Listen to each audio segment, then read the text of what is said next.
बहूनां जन्मनामन्ते ज्ञानवान् मां प्रपद्यते वासुदेवः शर्वमिति स महात्मा सुदुर्लभः। বন্ধুগণ, এই শ্লোকটি ଏକ ସାଧାରଣ ଭ୍ରାନ୍ତ ଧାରଣାକୁ ଦୂର କରିଥାଏ। ଅନେକ ସମୟରେ ବୁଦ୍ଧି ପ୍ରଧାନ ବ୍ୟକ୍ତିମାନେ ଭକ୍ତିକୁ ଜ୍ଞାନଠାରୁ ନିମ୍ନ ମନେ କରିଥାନ୍ତି। ଜ୍ଞାନ ଅର୍ଜନରେ ନିୟୋଜିତ ରହିଥିବା କାରଣରୁ ଅହଙ୍କାର ହୋଇ ସେମାନେ ଭକ୍ତି କରିଥିବା ବ୍ୟକ୍ତିକୁ ଛୋଟ ମନେ କରିଥାନ୍ତି।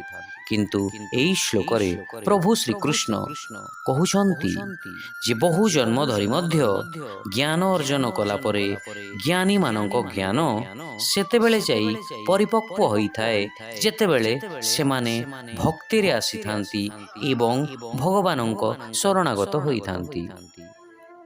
ବାସ୍ତବରେ ଜ୍ଞାନ ହିଁ ଭକ୍ତିକୁ ବଢ଼ାଇଥାଏ। ବନ୍ଧୁଗଣ, ଏହାର ଏକ ଉଦାହରଣ ହେଲା, ମନେ କରନ୍ତୁ ଆପଣ ଏକ ସମୁଦ୍ର କୋଟିରେ ଚାଲୁଛନ୍ତି।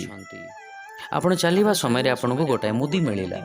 ଆପଣ ସେ ମୁଦିଟା ହାତକୁ ନେଇ ଭାବିବେ ବୋଧେ ଏହା ନକଲି ମୁଦି ଏବଂ ଦୋକାନରେ ଯାଇ ଏହାକୁ ବିକିଲେ 50 ଟଙ୍କା ମାତ୍ର ପ୍ରାପ୍ତ ହେବ।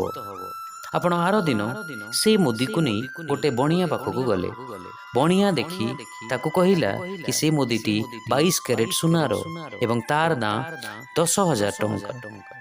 ଆପଣଙ୍କ ହଠାତ୍ ମୁଦି ପ୍ରତି ପ୍ରେମ ମଧ୍ୟ ବଢ଼ିଯିବ, ଭାବ ମଧ୍ୟ ବଢ଼ିଯିବ। ତା ଆର ଦିନ ଆପଣ ପୁଣି ମୁଦିକୁ ନେଇ ଗୋଟାଏ ବଡ଼ ଅଳଙ୍କାର ବ୍ୟାପାରୀ ପାଖରେ ପହଞ୍ଚିଲେ ଏବଂ ତାକୁ ମୁଦିଟି ଦେଖାଇଲେ।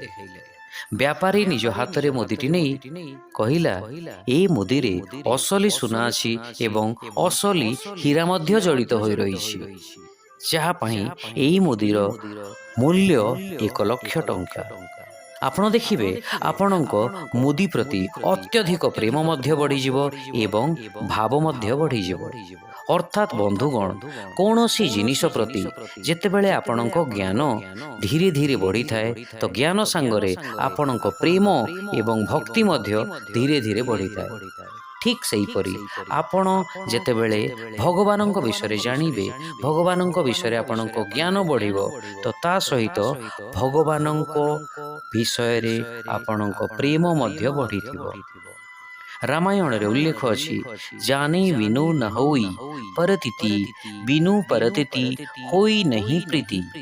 ଅର୍ଥାତ୍ ଜ୍ଞାନ ବିନା ବିଶ୍ୱାସ ଉତ୍ପନ୍ନ ହୁଏ ନାହିଁ ଏବଂ ବିନା ବିଶ୍ୱାସରେ ପ୍ରେମ ଉତ୍ପନ୍ନ ହୁଏ ନାହିଁ। ଅତଏବ ବାସ୍ତବ ଜ୍ଞାନ ସହିତ ପ୍ରେମ ସ୍ୱାଭାବିକ ଭାବରେ ଆସିଥାଏ। ଯଦି ଆମେ କହିବା ଯେ ବ୍ରହ୍ମ ବିଷୟରେ ଆମର ଜ୍ଞାନ ଅଛି କିନ୍ତୁ ଆମେ ତାଙ୍କ ପ୍ରତି ହୃଦୟରେ କୌଣସି ପ୍ରେମ ଅନୁଭବ କରୁନାହୁଁ, ତେବେ ଆମର ଜ୍ଞାନ କେବଳ ସାତ୍ଵିକ ଜ୍ଞାନ ଅଟେ। ଶିକ୍ଷା: ବହୁ ଜନ୍ମ ଧରି ଆଧ୍ୟାତ୍ମିକ ସାଧନା କରିବା ପରେ ବ୍ୟକ୍ତି ଜ୍ଞାନ ପାଇଁ ଏବଂ ଜ୍ଞାନ ପ୍ରାପ୍ତ କରି ମୋର ଶରଣାଗତ ହୋଇଥାଏ। ଏପରି ମହାନ ଆତ୍ମା ଅତ୍ୟନ୍ତ ବିରଳ ଅଟେ। After many births of spiritual practice, one who is endowed with knowledge surrenders unto me, knowing me to be all that is. Such a great soul is indeed very rare. Hare Krishna.